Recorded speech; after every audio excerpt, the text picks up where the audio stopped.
Hey guys, welcome back to Film Explosion. Make sure to like, comment, and subscribe so you can be entered into our shoutout giveaway for a chance to win a shoutout for whoever does all three. Impractical Jokers aired on True TV in late 2011. The 4 stars were none other than the Tenderloins, Joseph Gatto, Brian Quinn, Salvador Vulcano, and James Murray. These best friends would start an episode completing a series of dares and games, most of which revolved around pranking either one another or just random people who were around. At the end of an episode, one Joker is given the least votes and he must complete a punishment, usually consisting of something embarrassing.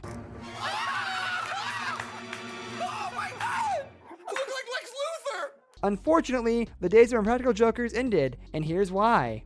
Number 1, noisy. Imagine you're watching a supposedly humorous television show. Every time someone is talking, another individual talks over him, and now the two of them are both trying to speak loud enough to be heard over the other. This in itself is irritating for the viewers who are having to continuously increase or decrease their volume settings to try and make it more enjoyable. Unfortunately, this means they aren't being able to sit back, relax, and watch, because they need to be watching precisely to make sure their eardrums don't burst. While all of this is going on, 2 more people are having laughing fits in the background, which further increases noise. This increased irritation with the show made people stop watching. Number 2, Full Cup. Sal Vulcano, a part of the 4-piece hosting group, was a part-time owner of Full Cup, a popular bar and music venue during the years 2010 to 2014. This bar was his pride and joy, and it was very beloved in New York. But then some issues arose. The group began having some financial problems and ended up rebranding themselves into a place called #Bar and Grill. When this became public, people were extremely unhappy, and that's when Vulcano issued a public statement claiming he hadn't been involved in operations for a year. He had ditched his old business partners and left them without an educated business manager, which definitely reflected poorly on Vulcano. Almost overnight, his fame fell and his fans slowly began to leave his side. The show's ratings suffered a serious decline because people no longer wanted to associate themselves with him.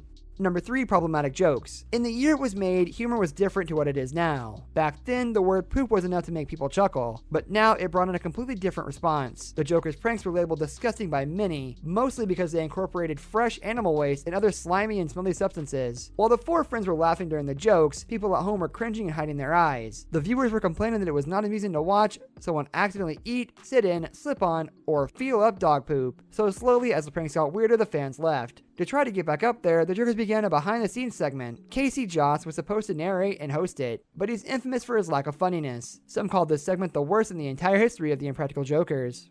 Number 4, spin-off galore. In December 2011, when the show aired, there was almost nothing like it on television. What made them unique was their pre-existing friendship, a relationship that no actors could fake. They skyrocketed in the first year and everyone was suddenly watching Impractical Jokers. They even gained worldwide fame, but of course, every successful venture comes with copycats. During their years on the air, a bunch of countries created their own versions of the show. People belonging to any countries that weren't America saw themselves being drawn to the spin-off from their own nation because those videos were just more relatable to the culture they were accustomed to. Some spin-offs even became more popular than the original. Number 5, growing out of it. Impractical Jokers has been on air for a long time, and some viewers have actually grown up with the hosts. Actually, no, they've grown with the show, since these guys are just as childish as ever. None of the Tenderloins have matured, and are all still their fun-loving selves. Unfortunately, while they have stayed the same, others haven't. Some people have grown out of Impractical Jokers, especially some that have been on the entire journey with them. All right, here he goes. Oh my God, look at this. There's a lot of people in that wedding, buddy. Number 6, overdone. As we've mentioned, Impractical Jokers has been ongoing for years. It's difficult to find new content as it is, and when you've been making episodes for almost 7 years, you're going to eventually run out, especially if you're a prank show. This is exactly what happened. The Tenderloins had nothing else to do but reuse old content. This meant that the same exact template had been used for 6 years, and ideas had been recycled. Sick and tired of seeing them do the same pranks and punishments, some of us had to say goodbye.